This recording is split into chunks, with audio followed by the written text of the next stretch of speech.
salam buat Bapak dan juga salam buat teman-teman semua. Terima kasih sudah menerima kami dari kelompok 22 Kak yang akan mewawancarai Bapak hari ini. Nah, puji syukur kita panjatkan kehadirat Tuhan Yang Maha Esa karena kasih rahmat dan karunia-Nya kita dapat berkumpul bersama dalam kesempatan yang berbahagia ini. Ya, benar sekali teman-teman. Hari ini kita akan melaksanakan wawancara bersama tokoh agama yang sangat kita hormati. Langsung ke diam Bapak.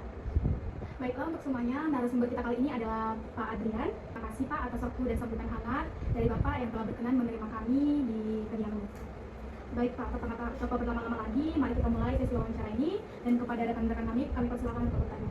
Baik Pak, untuk pertanyaan yang pertama, menurut agama Bapak, apa itu dosa dan apa dampak dosa dalam kehidupan manusia? Baik, bismillah. Dosa dalam agama kami itu ada lawannya ya, sebenarnya itu pahala. Kalau dosa itu konsekuensi atau akibat dari perbuatan buruk, sedangkan pahala itu konsekuensi atau akibat dari perbuatan baik yang akan didapatkan oleh seorang muslim nantinya. Nah, jadi ada dampak yang pasti akan didapatkan ketika seseorang memiliki dosa. Tadi disampaikan bahwa inilah sebuah konsekuensi yang harus diterima oleh seorang muslim, dan tentu dampak dari dosa itu akan mempengaruhi kehidupan seorang muslim itu sendiri, ya, baik di dunia maupun nanti di akhirat. Kalau di dunia saya bagi dua, ya, dampaknya untuk seorang muslim di dunia ketika memiliki dosa, ya, maka dia hatinya akan merasa gelisah, tidak tenang. Gitu. Maka kebalikannya, ketika orang banyak berbuat baik, dia akan mendapatkan pahala. Insya Allah dari situ dia akan mendapatkan ketenangan hati. Karena tentu di agama manapun, ya, diharuskan untuk mendekat kepada Tuhan, ya kan? Haruskan. Maka dalam agama kami pun perbuatan baik itu adalah merupakan sebuah langkah, ya, sebuah cara untuk mendekatkan diri kepada Tuhan kami. Ya. Nah, dampak di dunia yang pertama, hatinya akan gelisah, tidak tenang. Yang kedua yaitu kehidupannya tidak berkah, tidak ada perhatian dari Tuhan, tidak ada kasih sayang dari Tuhan, jauh dari kasih sayang Tuhan. Maka dalam agama kami ketika seseorang melakukan perbuatan baik, maka akan dekat dengan rahmat Tuhan, yaitu keberkahan juga akan didapatkan. Maka ketika seorang muslim melakukan sebuah dosa, lalu dampaknya yang kedua ini adalah dia akan jauh dari keberkahan. Ya, maka kebalikannya, ketika seorang muslim berbuat baik, melakukan kewajibannya sebagai seorang muslim, maka akan mendapatkan pahala, dan dampaknya dari pahala itu maka akan mendapatkan. Jangan teman-teman itu ada ya istilah berkat ya, kamu berkah. Ya, karena itu berasal dari bahasa Arab. Itu yang pertama. Oh, jadi dosa itu merupakan konsekuensi dari perbuatan buruk. Terus dampaknya berarti tidak berkah dan juga ada kegelisahan hati di manusia. Sedikit saya tambahkan, itu tadi dampaknya di dunia ya.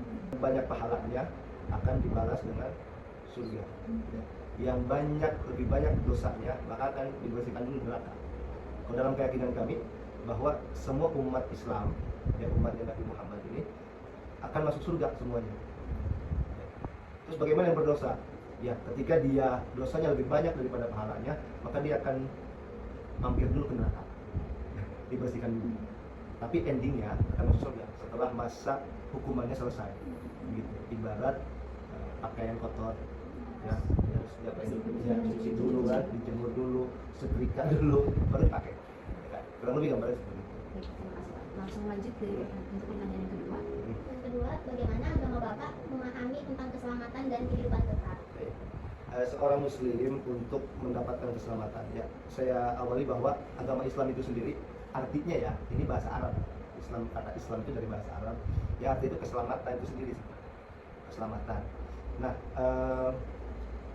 bahkan ini merupakan perubahan kata yang ketiga, kata Islam ini. Kalau dalam bahasa Inggris ada 3 perubahan kalau tidak salah, ya, bahasa Inggris. Tahu nggak? Ya, membuang produktu, ya. Nah, kalau di dalam bahasa Arab ada 10 sampai 12 perubahan. Lebih banyak kan? Lebih pusing belajarnya. Artinya namanya saja sudah keselamatan. Tapi dari situ tentu agama memberikan jalan, ya kan, memberitahu jalannya seperti apa. Untuk agama lain juga pastinya ada cara menempuh keselamatan. Maka singkatnya ada yang namanya beriman, ada juga yang namanya bertakwa. Ketika seorang muslim dia beriman, dia percaya, sama ya, artinya percaya kepada Tuhannya, percaya kepada nabinya, percaya kepada apapun yang harus diimani oleh seorang muslim. Dan lalu dia bertakwa. Bertakwa itu adalah melaksanakan segala perintah Tuhan, perintah Allah, dan menjauhi segala larangan-larangan Allah. Gitu. Kemudian dimaksud takwa. Maka insya Allah ketika seorang muslim dia mampu melakukan ataupun menjaga dua hal ini, ya, itu potensinya sangat besar untuk mendapatkan keselamatan. Ya, potensinya sangat besar. Jadi setiap manusia pasti punya dosa. Ya, itu kan tergantung persentasenya, ya sedikit ataupun banyak. Gitu. Pasti ada. Tidak ada yang suci 100%. Ya, tidak ada yang bersih secara dosa ataupun kesalahan. Nah, maka seorang muslim tentunya, makanya saya tadi sebutkan potensinya besar untuk mendapatkan keselamatan itu. Kenapa saya sebut potensi besar? Karena pasti ada dosanya, punya dosa dia. Tapi kebaikannya mungkin lebih banyak begitu. Nah, terus kehidupan kekal. Tadi bisa dipahami barangkali ya terkait keselamatan. Jadi caranya kurang lebih begitu. Kalau turunan-turunannya sebetulnya banyak, cuma saya poin intinya saja ya. Terus kehidupan kekal. Dalam keyakinan kami, kehidupan kekal itu adalah kehidupan yang nanti di akhirat. Di akhirat. Dunia ini hanya sementara. Ya. Ya. Sama mungkin ya. Nah, sementara sesaat. Ya, bahkan Nabi Muhammad itu memberikan sebuah gambaran. Ya, hiduplah kalian di muka bumi itu seperti seorang pengembara. Ya, seorang yang sedang menempuh perjalanan. Ya. Pasti ketika dia sampai tujuan, pulang nggak dia? Teman-teman nih gambarannya dari daerah masing-masing ya, pulau masing-masing di Tangerang. Kira-kira mau pulang nggak? Tapi kalau disuruh pulang sama Tuhan mau? Berat kan ya? Gambarannya itu aja simpel. Teman-teman pasti pengen pulang, tapi gambarannya di Banten begitu. Ya, sementara karena setiap yang berjauh pasti akan meninggal. Begitu. Nah, maka dan dunia juga yang saat ini kita hidup ini adalah ladang untuk banyak berbuat baik, ya. Sebuah ladang itu kan tergantung bagaimana nanam, ya kan. Nanam padi ya tumbuhnya padi, nanam cabai ya tumbuhnya cabai, ya. Nanam sesuatu yang buruk ya kemungkinan yang buruk juga, begitu ya. Nah, itu gambaran kehidupan kekal. Jadi kami meyakini bahwa kehidupan kekal itu nanti di akhirat. Ini hanya sementara, dan seseorang juga, seorang muslim ketika dia masuk surga maka dia akan selama-lamanya di surga, mendapatkan kenikmatan yang banyak gitu. Dan surga juga ada tingkatan-tingkatan, sama ya, sama nggak ada tingkatan. Jadi ada kelas-kelasnya gitu, ya. Ya mungkin kelas ekonomi, VIP, kira-kira begitu ya. Ada 8. Menurut agama Bapak, bagaimana cara seseorang bisa memperoleh keselamatan dan mendapatkan hidup yang kekal? Ya, memperoleh keselamatan, beriman dan bertakwa untuk supaya memperoleh keselamatan. Akan tetapi ketika seseorang berbuat, jadi kami ini tetap diwajibkan untuk melakukan kewajiban-kewajiban.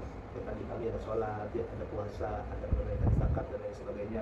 Itu kewajiban bagi kami untuk dilaksanakan. Ya. Nah, kami hanya mengharapkan rahmat Allah dengan tetap melaksanakan kewajiban-kewajiban, karena rahmat Allah itu datang ataupun diberi kepada seorang muslim ketika seorang muslim itu dia berbuat baik. Gitu. Jadi tetap melaksanakan kewajiban-kewajiban, maka insya Allah dia akan diselamatkan. Begitupun Nabi Muhammad SAW, beliau pun akan memberi keselamatan karena diberikan wewenang ya oleh Tuhan kami, oleh Allah Subhanahu Wa Taala, untuk membantu umatnya yang satu dia rajin sholatnya, dia menjaga sholatnya, dan juga sering membaca sholawat, ya, sholawat kepada Nabi Muhammad itu. Jadi kalau teman-teman sering juga dengar speaker sholawatan kita itu kurang lebih begitu. Artinya itu sebagai tanda atau bentuk cinta kami kepada sang Nabi. Gitu ya. Nah, kalau begitu kita akhiri, saya Oceana dan saya Jessica mengucapkan terima kasih banyak dan sampai jumpa pada kesempatan selanjutnya. Terima kasih.